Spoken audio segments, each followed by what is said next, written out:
السلام عليكم ورحمة الله تعالى وبركاته. إن شاء الله تكونوا كامل بخير وصحة وعافية. كما تعودنا دائما ما ننساوش الصلاة والسلام على رسول الله عليه أفضل الصلاة والسلام. كما راكم تشوفوا المقادير راح نشارك معكم طريقة تحضير طاجين الحلو بدون لحم. طريقة سهلة وبسيطة وتوجد في وقت قياسي ويقدر أي شخص يحضرها حتى المبتدئات، يعني طريقة جد بسيطة. نروح الان للمقادير. كما راكم تشوفوا هنايا ضروري حبة بصل. كاين بزاف اللي ما يديروش فيها البصل، لكن البصل هي اللي تخثر لنا هذيك الصلصه ولا هذيك لاصوص تاع او مرق طاجين الحلو، هي اللي تعطينا هذيك البنه وهذيك لاصوص الخاثره. المهم البنات، انا حنشارك معكم طريقه تحضير طاجين الحلو بدون لحم. اللي حبت طريقه تحضير طاجين الحلو باللحم راح نخلي لكم رابط الوصفه في صندوق الوصف، وشوفوه راح تلقاو كامل التفاصيل. هنا كما راكم تشوفوا عندي كميه من عين بقره غسلتها، عندي زبيب خلطت، كاين الرقيق وكاين الخشين، عندي حبات من التفاح اللي عندهم هذا الصغير، اللي ما عندوش يقدر يقطعها على 4. عندي القليل من الكيوي، هذا فقط للتزيين، يعني بالنسبة للكيوي دخيل على هذا الوصفة. الكيوي والاناناس من قبل ما كناش نستعملوهم في طاجين الحلو، مؤخرا عادوا يضيفوهم، يعني الوصفة التقليدية تاعنا تاع طاجين الحلو ما فيهاش الاناناس والكيوي، مؤخرا عادوا يستعملوا فيها الكيوي والاناناس فقط للزينة. لكن الطاجين الحلو الاصلي او الوصفة التقليدية فيها عين بقرة، فيها زبيب، فيها مشماش مجفف، وفيها التفاح ولا الايجاز. كاين بزاف اللي يعملوه بالايجاز الصغير ولا المهم الايجاز. هذه هي المكونات الرئيسية في طاجين الحلو والوصفة التقليدية. إذا رجعنا للفواكه الأخرى كلها زيادة أو دخيلة عن الوصفة الحقيقية. عندي ملعقة كبيرة عسل حر، عندي كما راكم تشوفوا كاس صغير سكر، يعني مانيش راح نستعمل بزاف السكر، كامل هذه الفاكهة راح تخلي ولا راح تطلق العسل تاعها، وبالتالي راح يكون طاجين الحلو عسل. وهنا عندنا زوج أعواد قرفة، عندنا 4 إبيس اللي فيها القرفة وفيها القرنفل وفيها الزنجبيل ونجمة الأرض، وعندي كذلك زوج نجمة الأرض أو اليانسون. هنا كما راكم تشوفوا عندي بول حطيت فيه الماء وحطيت فيه قارص أو ليمون وعصرت فيه ليمون، وراح نخلي فيه هاد التفاحات به ما يكحلوش.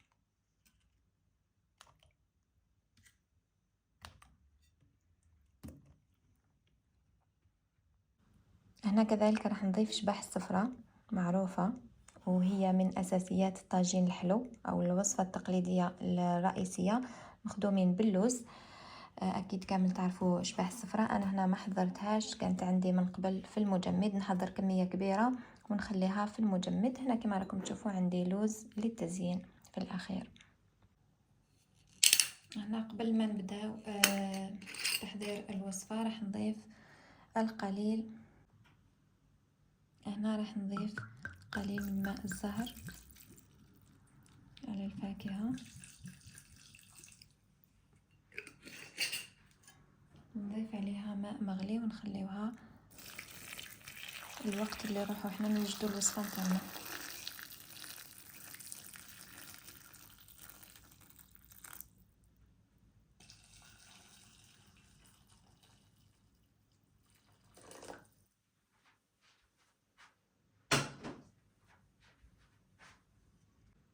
هنا كما شفتوا حطيت القليل من ماء الزهر وغمرتها بالماء ساخن مغلي هكذا باش تتنفخ هذه الفاكهة وتولي طرية.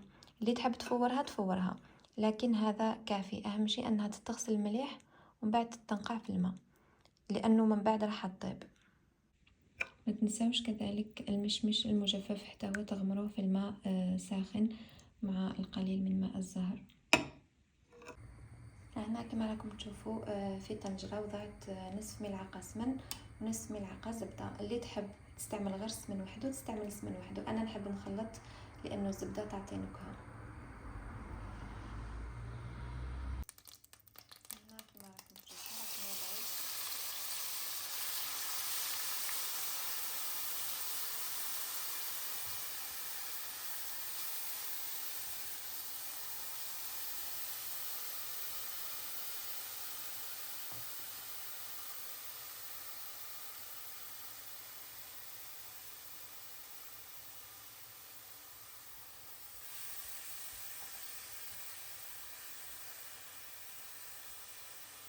البصلة تتقلى جيدا. هذه هي البصلة اللي راح تعطينا هذيك لاصوص ولا هذيك المرقة تاع طاجين حلو الخاطرة.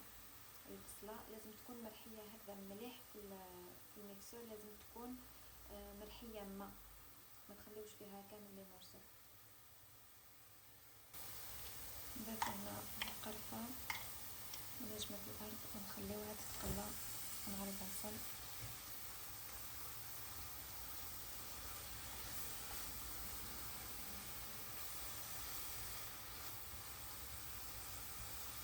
نخليو البصل تاعنا يذبل مليح.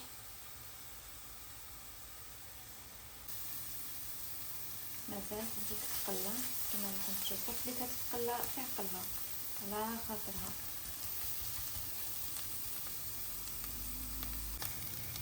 هنا كما راكم تشوفوا كي نشوفوها بدات تتقلى راح نزيدوها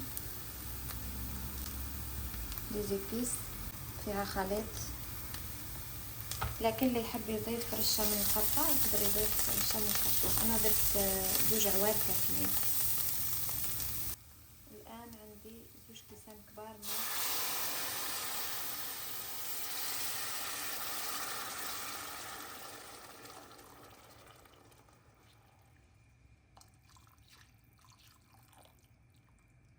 كما راكم تشوفوا 2 كيسان ماء كبار غليتهم وضفتهم.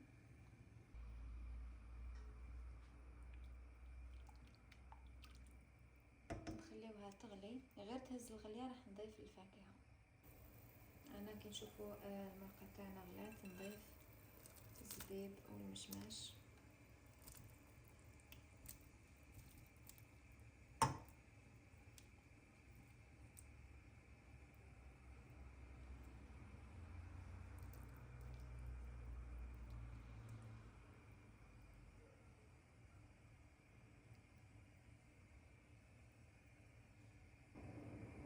ونضيفوا كأس السكر.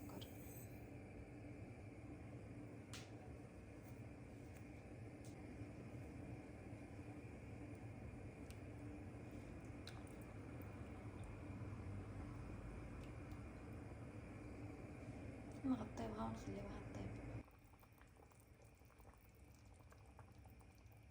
انا مازال ما عقدتش، مازال ما عقدتش لاصوص نتاعو. راح نضيف الحبة تاع التفاح باه يطيبوا معاه.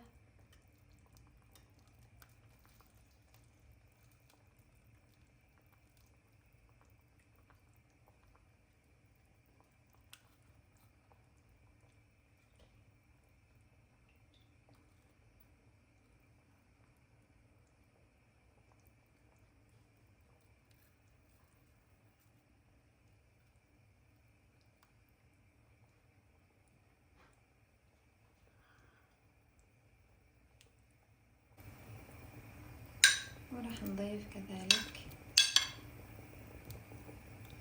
الطرونش تاع الكيوي ونخليها تطيب على مهلها. هنا يا البنات راح نغطيها ونخليها تطيب على خاطرها. شوفوا هنا البنات كيف بدات تنقط لاصوص. نضيفوا الان المرقه.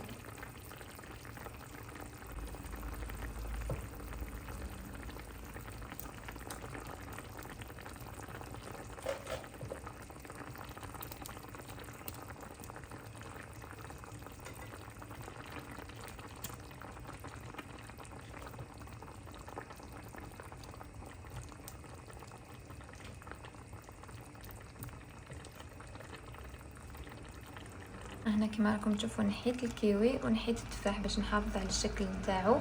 الكيوي حسيتو راح يطيب بزاف نحيت. وهنا نخليها تزيد تغلي شويه ومن بعد نضيف شباح الصفراء.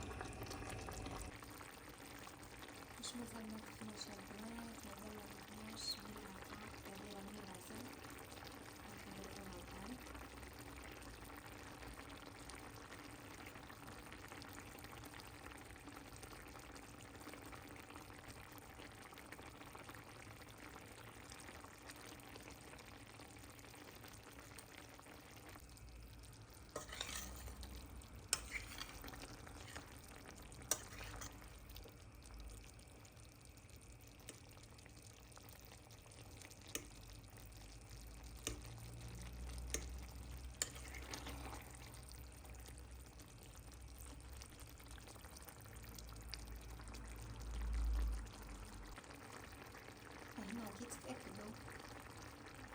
الصوص نتاعكم باللي راكم حابينها خفيفة ولا ثقيلة بهذا القوام ولا لا، ضيفوا شبح السفران.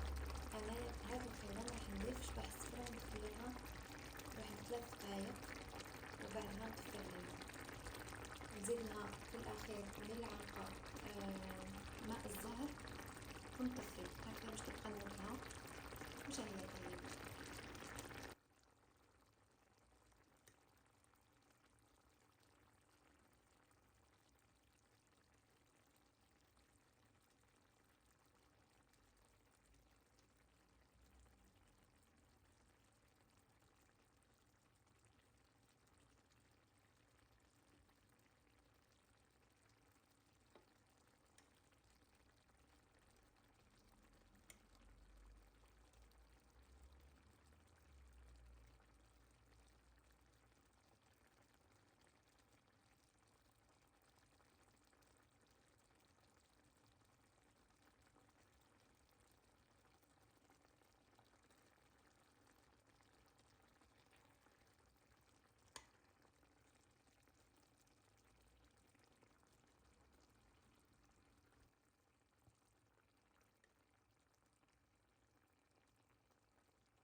نزيد الآن ملعقة ماء الزهر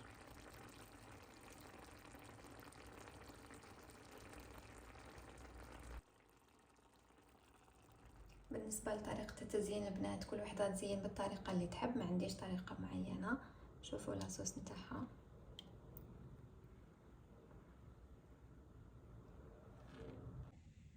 وصلنا الآن البنات لنهاية الفيديو، نتمنى يكون نال إعجابكم. كانت هذه هي وصفة اليوم. رمضان مبارك، نلتقي في فيديو آخر وإلى اللقاء.